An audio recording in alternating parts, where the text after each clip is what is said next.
Highway. రాత్రి సమయం కావడంతో వాహనాల రద్దీ లేదు. ఎలాగూ వెహికల్స్ రావట్లేదు కదా అని ఓ పేద రిక్షావాలా హైవే పైకి రిక్షా తొక్కుకుంటూ వచ్చేశాడు. సరిగ్గా అదే సమయంలో ఓ ట్రక్ శరవేగంగా అట్టే దూసుకొచ్చింది.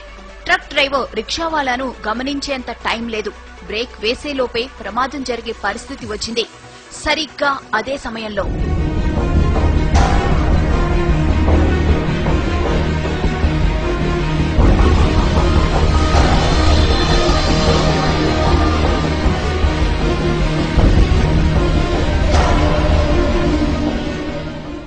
ఇది జరిగిన ఘటన. ట్రక్ డ్రైవర్ ఖచ్చితంగా ప్రమాదం జరిగిందని, తాను ఎవరినో గుద్దేశానని భావించి గబగబా ట్రక్ దిగి వచ్చాడు. అటు ఇటు అంతా చూశాడు.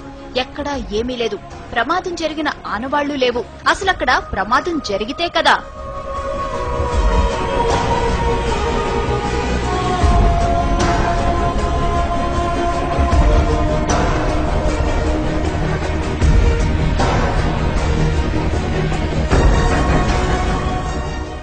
రిక్షావాలాను రక్షించిన అదృశ్య శక్తి అతన్ని రోడ్డు పక్కన విడిచిపెట్టింది.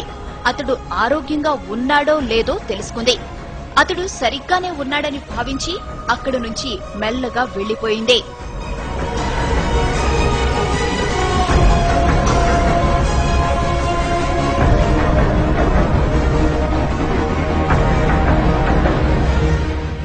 ఇంతకీ ఆమె ఎవరు?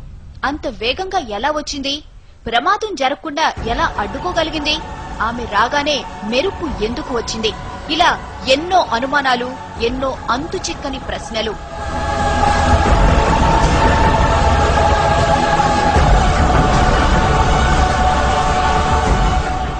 అంత వేగంగా మెరుపులా వచ్చింది కాబట్టి ఆమె ఖచ్చితంగా గ్రహాంతర వాసేనంటున్నారు కొందరు. గ్రహాంతర వాసే అయితే ప్రమాదం జరుగుతుందని ముందే ఎలా ఊహించిందని ప్రశ్నిస్తున్నారు ఇంకొందరు. అసలు గ్రహాంతర వాసికి మనిషిని రక్షించాల్సిన అవసరం ఏముందంటున్నారు.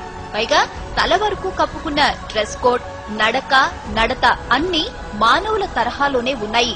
అందుకే ఆమె గ్రహాంతరవాసి అనేందుకు అవకాశాలు లేవంటున్నారు ఇంకొందరు.